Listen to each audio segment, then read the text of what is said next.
ಶ್ರೀರಾಮ ಸಮರ್ಥ. July 8. ಭಗವಂತನ ಅನುಸಂಧಾನ ಹೇಗೆ ಇಟ್ಟುಕೊಳ್ಳಬೇಕು?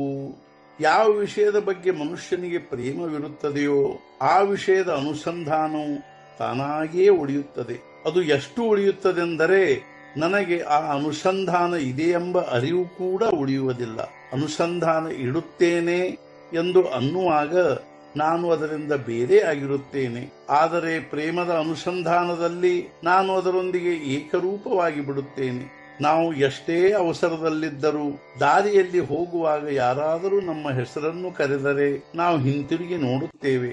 ಇದೇ ನಮ್ಮ ಅನುಸಂಧಾನವಾಗಿರುತ್ತದೆ. ಏಕೆಂದರೆ ನಮಗೆ ಈ ದೇಹದ ಮೇಲೆ ಎಷ್ಟು ಪ್ರೇಮವಿರುತ್ತದೆಂದರೆ ನಾವು ಇದಕ್ಕಿಂತ ಬೇರೆಯಾಗಿರುವುದೇ ಇಲ್ಲ. ಹೀಗೆ ದೇಹದ ಅನುಸಂಧಾನವನ್ನು ಹೇಗೆ ಇಟ್ಟುಕೊಳ್ಳಬೇಕೆಂದು ಹೇಳಬೇಕಾಗುವುದೇ ಇಲ್ಲ. ದೇಹವನ್ನು ಮರೆಯಿರಿ ಎಂದು ಹೇಳಬೇಕಾಗುತ್ತದೆಯೇ ಹೊರತು ದೇಹದ ಸ್ಮರಣೆ ಮಾಡಿರಿ ಎಂದು ಹೇಳಬೇಕಾಗಿಲ್ಲ. ನಾವು ಭಗವಂತನ ಅನುಸಂಧಾನ ಇಟ್ಟುಕೊಳ್ಳಬೇಕಾಗಿದೆ. ಇದು ಒಂದು ಪ್ರಕಾರದ ಅಭ್ಯಾಸವಾಗಿರುತ್ತದೆ.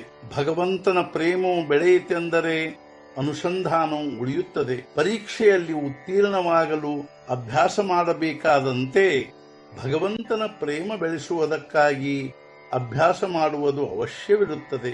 ಇದಕ್ಕಾಗಿ ನಾನು ಮಾಡುವುದೆಲ್ಲವನ್ನು ಭಗವಂತನ ಸಾಕ್ಷಿತ್ವದಲ್ಲಿಯೇ ಮಾಡುತ್ತೇನೆಂಬ ಅರಿವನ್ನು ಇಟ್ಟುಕೊಂಡು ಮಾಡಬೇಕಾಗುತ್ತದೆ. ಇಂದು ನಾವು ಅನೇಕ ತರಹದ ಉದ್ಯೋಗವನ್ನು ಮಾಡಬೇಕಾಗುತ್ತದೆ. ಪ್ರಪಂಚವೆಂದ ಮೇಲೆ ಏನೆಲ್ಲ ಮಾಡಬೇಕಾಗುತ್ತದೆ. ಇದೆಲ್ಲವನ್ನು ಮಾಡುವಾಗ ಭಗವಂತನ ಸ್ಮರಣೆ ಇಟ್ಟುಕೊಂಡು ಮಾಡುವುದು ನಮ್ಮ ನಿಜವಾದ ಕರ್ತವ್ಯವಾಗಿರುತ್ತದೆ. ನಾವು ಸರ್ಕಸ್ಸಿನಲ್ಲಿ ಹುಲಿ, ಸಿಂಹ, ಕುದುರೆ, ಆನೆ ಮುಂತಾದ ಪ್ರಾಣಿಗಳೆಲ್ಲ ಆಟವಾಡುವುದನ್ನು ನೋಡುತ್ತೇವೆ. ಕುದುರೆ ಎಷ್ಟು ಸುಂದರವಾಗಿ ಕುಣಿಯುತ್ತದೆ ಎಂದು ಅನ್ನುತ್ತೇವೆ. ಆದರೆ ಆ ಕುದುರೆಯ ಗಮನವು ಪ್ರೇಕ್ಷಕರ ಕಡೆಗೆ ಇರುವುದಿಲ್ಲ. ಆ ಕುದುರೆಯದಾಗಲಿ, ಹುಲಿಯದಾಗಲಿ ಅಥವಾ ಆನೆಯದಾಗಲಿ ಸಂಪೂರ್ಣ ಲಕ್ಷ್ಯವು ಕೈಯಲ್ಲಿ ಚಬಕ ಹಿಡಿದು ನಿಂತಿರುವ ಮನುಷ್ಯನ ಕಡೆಗೇ ಇರುತ್ತದೆ. ಅವು ಪ್ರೇಕ್ಷಕರು ಏನೆನ್ನುತ್ತಾರೆ ಅನ್ನುವುದರ ಕಡೆಗೆ ನೋಡುವುದಿಲ್ಲ. ಆದರೆ ನಾವು ಭಗವಂತನು ಏನನ್ನುತ್ತಾನೆ ಅನ್ನುವುದರ ಕಡೆಗೆ ನೋಡುವುದಿಲ್ಲ. ಜಗತ್ತು ಏನೆನ್ನುತ್ತದೆ ಅನ್ನುವುದರ ಕಡೆಗೆ ನೋಡುತ್ತೇವೆ. ನಾವು ಈ ಪ್ರವೃತ್ತಿಯನ್ನು ಬಿಟ್ಟದ್ದಾದರೆ ಮಾತ್ರ ಭಗವಂತನಿಗೆ ಏನು ಬೇಕಾಗಿದೆ ಎಂಬುದು ನಮಗೆ ಸರಿಯಾಗಿ ತಿಳಿಯುತ್ತದೆ. ಭಗವಂತನ ಸ್ಮರಣೆಯಲ್ಲಿ ಕರ್ಮ ಮಾಡುವುದರಿಂದ ಅವನಿಗೆ ಬೇಕಾದದ್ದೇ ನಮ್ಮಿಂದ ಆಗುತ್ತದೆ. ಅವನ ಸಂಧಾನವನ್ನು ಬಿಡದೆ ಕರ್ಮ ಮಾಡುವುದೇ ಅನುಸಂಧಾನದ ಲಕ್ಷಣವಾಗಿರುತ್ತದೆ. ಇದು ಹೇಗೆ ಸಾಧಿಸುತ್ತದೆ? ಅತ್ಯಂತ ಪ್ರೇಮದಿಂದ ಸಾಧಿಸುತ್ತದೆ. ಒಬ್ಬ ಹೆಣ್ಣು ಮಗಳು ತನ್ನ ಚಿಕ್ಕ ಮಗುವನ್ನು ತೊಟ್ಟಿಲದಲ್ಲಿ ಮಲಗಿಸಿ ಮನೆ ಹಿತ್ತಲದಲ್ಲಿ ಪಾತ್ರೆ ತೊಳೆಯುತ್ತಿದ್ದಳು.